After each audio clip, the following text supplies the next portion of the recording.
आज हम भगवत गीता चैप्टर 2 के श्लोक 21 से 30 तक कवर करेंगे। हर एक श्लोक को हम संस्कृत में पढ़ेंगे और इसके इंग्लिश ट्रांसलेशन को देखेंगे और मीनिंग को समझेंगे। तो चलिए शुरू करते हैं। Shloka chapter name is contents of the Gita summarize, chapter 2, shloka 21।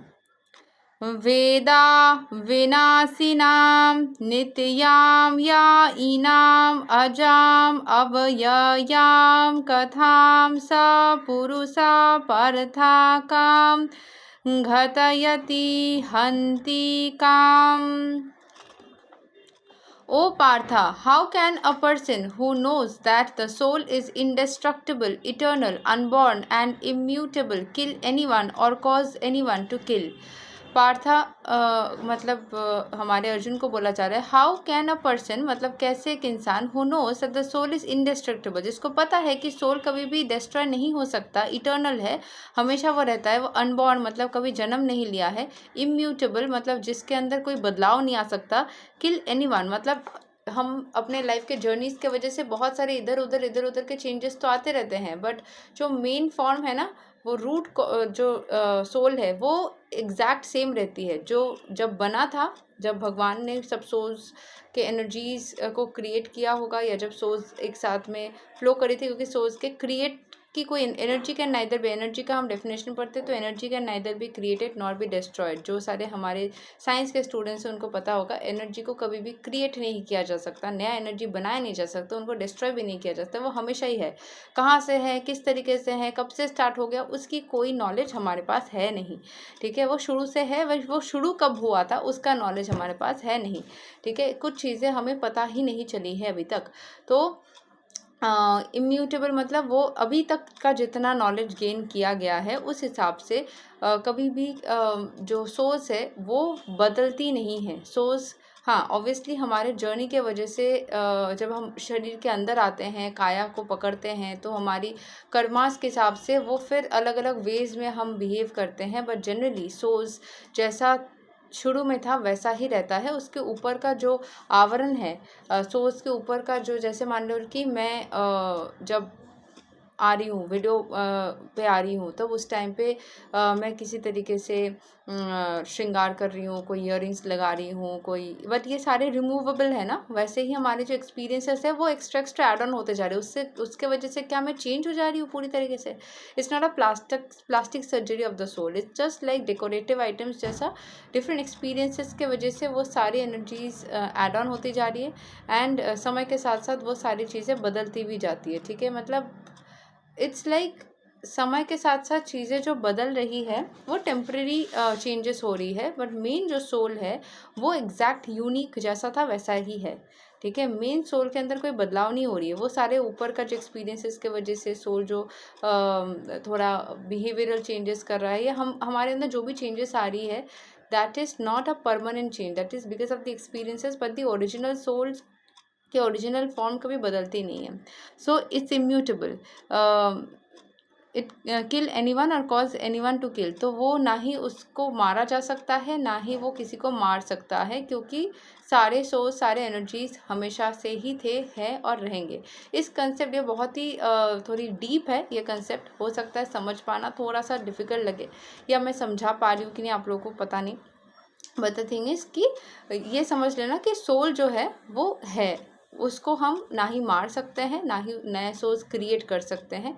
जो था शुरू से वही था। और जो लोग बोलते हैं ना कि नए नए आत्मा आ रही है, नया आत्मा नहीं, वो एक ही सेट ऑफ आत्माज है, वही घूम फिर के। जब नया बच्चा मान लो जन्म लेने में लेट कर रहा है, मतलब वो आत्मा की टाइम नहीं हुई है दुनिया में उस पर्टिकुलर परिवार में आने का। जो आत्मा का यहाँ पे आने की as per the energy frequency आने की संभावना है, वो आत्मा, ये बहुत सारे डीप कंसेप्ट है। जो भगवत गीता के लिखा हुआ चीज़ है ना, इसको बहुत डीप में जा कर के अलग अलग तरीके से हम एक्सप्लेन कर सकते हैं। जैसे एनर्जी फ्रिक्वेंसी, जिस पेरेंट्स की एनर्जी फ्रिक्वेंसी जिस पर्टिकुलर सोल के साथ मैच करती है, जिस पर्टिकुलर मोमेंट में वो आती है, तो अभी बोला जा सकता है कि ये तो प्री डिस्टिंक्ट हो है ना। जो सोल आएगी तो फ्रिक्वेंसी चाहे डाउन हो, अप हो, कुछ भी हो, वही सोल आना चाहिए। लेकिन जब तक वो फ्रीक्वेंसी मैच नहीं कर रहा तब तक नहीं आ रहा है। हर सोल का आने का टाइम फिर फिक्स्ड होना चाहिए। So these are few of the things जो कि ऑन रिसर्च है। ये अलग अलग लोगों के अलग अलग मतभेद हो सकता है। ऐसा भी बोला जा सकता है कि उस सोल का एक फिक्स टाइम है कि मान लो कोई एक सोल को 2024 में बॉर्न होना है दिसंबर में, तो वो 2024 में उस पर्टिकुलर फैमिली में आएगा। तो उस हिसाब से ही उस फैमिली के जो पेरेंट्स जो उसके बनेंगे, उनका उसको कंसीव करने का टाइम या उनके शादी का टाइम, वो सब उस हिसाब से ही सब बैलेंस होगा, ताकि वो उसी टाइम पे आ पाए इस फैमिली में। ऐसा हो सकता है। दूसरा क्या हो सकता है कि इन्होंने शादी कर ली, अभी उसको आने के लिए कोशिश करे, वो सोल जब तक कि इनकी फ्रिक्वेंसी सोल के फ्रिक्वेंसी के साथ मैच नहीं करी, वो सोल चाह कर भी नहीं आ पा रहा है, वो अटका हुआ है रास्ते में, या फिर किसी और कर्म में, बंधन में वो चला गया, क्योंकि इन लोगों की एनर्जी फ्रिक्वेंसी तब तक बनी नहीं, तो ये वेट नहीं कर सका, किसी अन्य उसमें चला गया, तो इस लूप में चला गया। जैसे मान लो मेरा 11:30 बजे कोई एक काम है, और मेरा उस टाइम पे मैं नहीं आ पाई, किसी और काम में फंस गई, तो नेक्स्ट मैं 12:30 को आऊँगी। So it's like a loop, या 12:30 को काम करूँगी। सो ये बहुत सारे कंसेप्ट्स है। अब इसमें से एग्जैक्टली क्या हो रहा है, क्यों हो रहा है, ये तो थोड़ा रहस्य है। इसमें से हो सकता है ज्ञानी लोग जो बहुत ध्यान करते, तपस्या करते हैं, इसको एग्जैक्टली किस सिचुएशन में क्या हो रहा है उसको समझ पा रहे हो, क्योंकि there are infinite number of possibilities.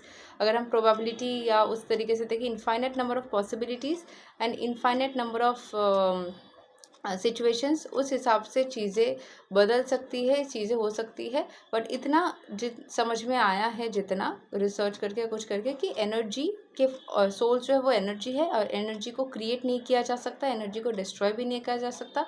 Energy है, अब वो कब से है वो नहीं पता, और वो किस तरीके से किसके लाइफ में एंटर करेगा, वो आपके कर्म के हिसाब से किस तरीके से लिखा गया है वो हमें एग्जैक्टली नहीं पता। वो कभी कभी रिसर्च के ज़रिए पता लगाया जा सकता है, लेकिन हर individual, it's not generic, it's specific, हर पर्टिकुलर इंडिविजुअल के हिसाब से चीज़ें बदलेंगी। श्लोक 22। वसंसि जीर्णनि यथा विहया नवनि गृह्णति नारोपरनि, तथा शरीरनि विहया जीर्णानि अनयानि समयति नवानि देहि। As a person puts on new garments, giving up old ones, the soul similarly accepts new material bodies, giving up the old and useless ones. तो जब हम कर्म चक्र में चलते रहते सोल की एक बोलते हैं मुक्ति की, कर्म चक्र से खत्म हो गया, फिर वो सोल कहाँ जाती है, एग्जैक्टली क्या होता है, वो हमें नहीं पता अभी भी। वो सारे इल्यूजन है, बहुत सारे पॉसिबिलिटीज़ है कि शायद ये होता होगा, बट किसी ने देखा नहीं है। वो तो मृत्यु के बाद शायद पता चलती होगी, या फिर तब भी पता चलती है कि नहीं, हमें नहीं पता। तो हो सकता है मोक्ष वो है कि जिसको ये पूरा चक्र के बारे में पता चल जाता हो, जो उतनी सिद्धि अचीव कर लेता हो कि भगवान ने इस पूरे चक्र को कैसे बनाया, क्या चल रहा है, उसके पूरे मतलब डीप नॉलेज को प्राप्त करने की आशीर्वाद मिल जाता हो, वो और ज्ञानी हो जाता हो। ठीक है। So there can be different kinds of possibilities, but फिलहाल के लिए सोल क्या करता है, एक शरीर से निकल करके दूसरा शरीर, जो पुनर्जन्म का कॉन्सेप्ट है वो बताया जा रहा है। श्लोक 23। नैनां छिन्दन्ति शस्त्राणि नैनां दहति पवका नाचैनां क्लीदयन्ति आपो न शोषयति मरुतः। The soul can never be cut into pieces by a weapon, nor burned by fire, nor moistened by water, nor withered by the wind। तो जो सोल है, जो आत्मा है, जो ऊर्जा है, जैसे एक मतलब फायर को फिर भी आप बुझा सकते हो, बट जो एनर्जी के फॉर्म में सोल है ना, उसको आप पानी से बुझा नहीं सकते, उसको हवा से उड़ा नहीं सकते, उसको आप जला नहीं सकते, उसको काट नहीं सकते। वो एक ऐसी ऊर्जा है ना जो हमेशा ही रहती है, उसको आप ट्रांसफॉर्मेशन इन दिस वे नहीं कर सकते। वो हो सकता है सोल का ज्ञान उस शरीर के अंदर जाने के बाद वो प्रकट हो, क्योंकि मुझे लगता है कुछ तो फॉर्म ऑफ ट्रांसफॉर्मेशन उसमें होती होगी। तो हालांकि बोला जा रहा है कि इसको हम ख़त्म नहीं कर सकते, इसको ख़राब नहीं कर सकते, इसको डिस्ट्रॉय नहीं कर सकते, नया कुछ अपने हाथ से बना नहीं सकते, but for my personal believe what I feel कि कुछ ना कुछ ट्रांसफॉर्मेशन होना चाहिए।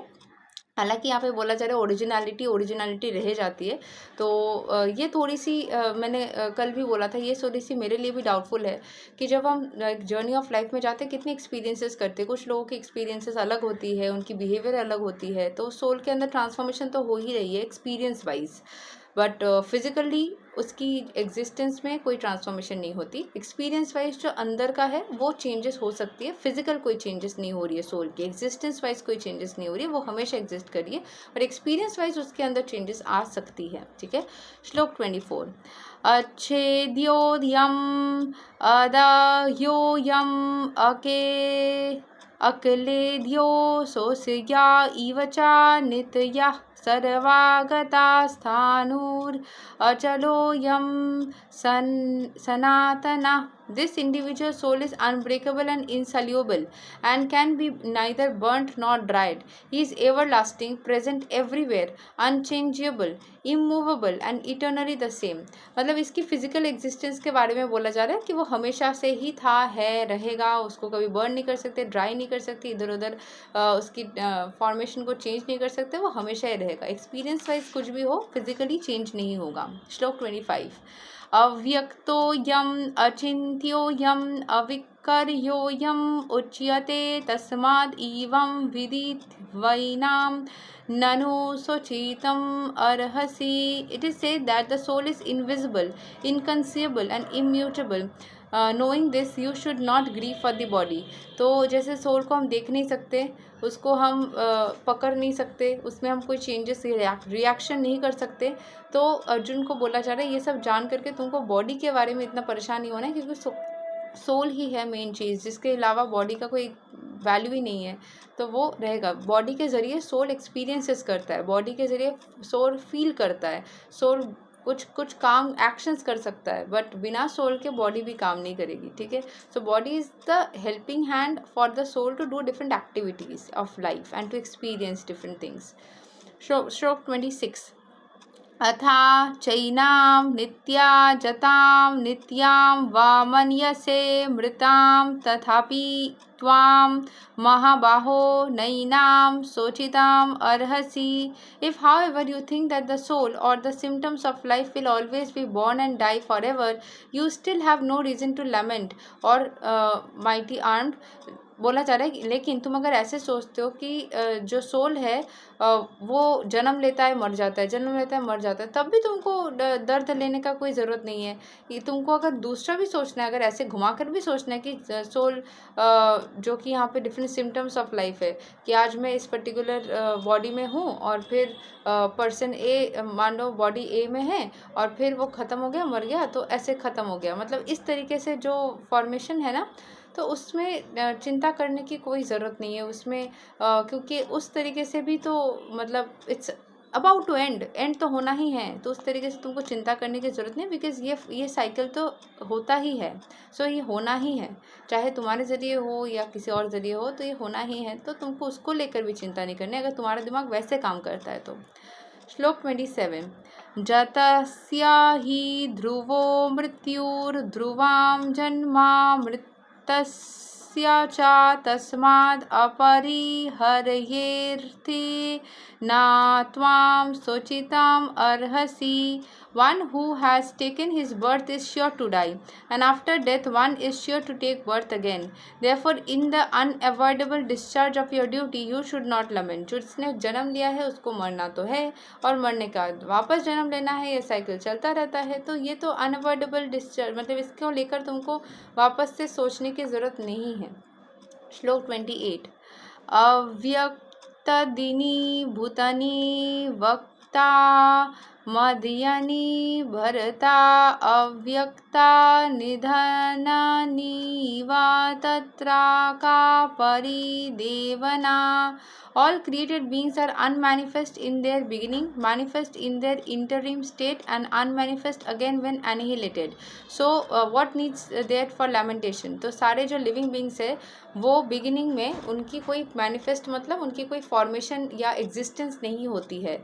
जैसे ही इंटरिम स्टेट बीच में वो सारे शरीर वरीर लेके एकदम एग्जिस्ट करने लग जाते हैं, वापस से जब वो मृत्यु होती है उसके बाद वापस से अनमैनिफेस्ट बिना काया की वापस एनर्जी फॉर्म में आ जाते हैं। तो ये जब होना ही है तो तुमको चिंता या दुख की क्या ज़रूरत है। श्लोक 29। आश्चर्यावत् पश्यति कश्चिद् इनाम् आश्चर्यावत् वदति तथैव चन्या आश्चर्यावत् चैनाम् अनया शृणोति श्रुतवपि इनां विदाना चैवा कश्चित्. Some look on the soul as amazing, some describe him as amazing, and some hear of him as amazing, while others, even after hearing about him, cannot understand him at all. तो कोई soul को बहुत बढ़िया तरीके से समझ लेता है या उसको बढ़िया तरीके से देखता है, कोई उसको अच्छे से एक्सप्लेन करता है, कोई उसके बारे में सुनता है, और कोई उसके बारे में सुन के भी उसको समझ ही नहीं पाता है. जो आत्मा है, कोई उसको बहुत ही बढ़िया तरीके से देखता है, कोई उसको समझने की कोशिश करता है या उसको डिस्क्राइब करता है, कोई उसके बारे में सुनता है, कोई सुन के भी समझ नहीं पाता है. श्लोक 30. देहि नित्याम अवध्योयां देहे सर्वस्य भरता तस्मात् सर्वनि भूतानि न त्वां शोचितुम् अर्हसि. O descendant of Bharata, he who dwells in the body can never be slain. Therefore, you need not grieve for any living being. जो हमारे शरीर के अंदर होता है ना, जो आत्मा, उसको कभी मारा ही नहीं जा सकता. तो तुमको इसको लेकर चिंता नहीं करना. अगर तुम सोचते हो कि उसको मारा जा सकता है तो फिर जन्म के बाद मृत्यु होनी ही है, लेकिन सत्य तो यही है कि वो मारा नहीं जा सकता, वो हमेशा रह जाता है. इसके लेकर तुमको परेशान होने की ज़रूरत नहीं है. ये तक है श्लोक 21 to 30 of Bhagavad Gita chapter 2. Hare Krishna. Radhe Radhe. जय श्री राम.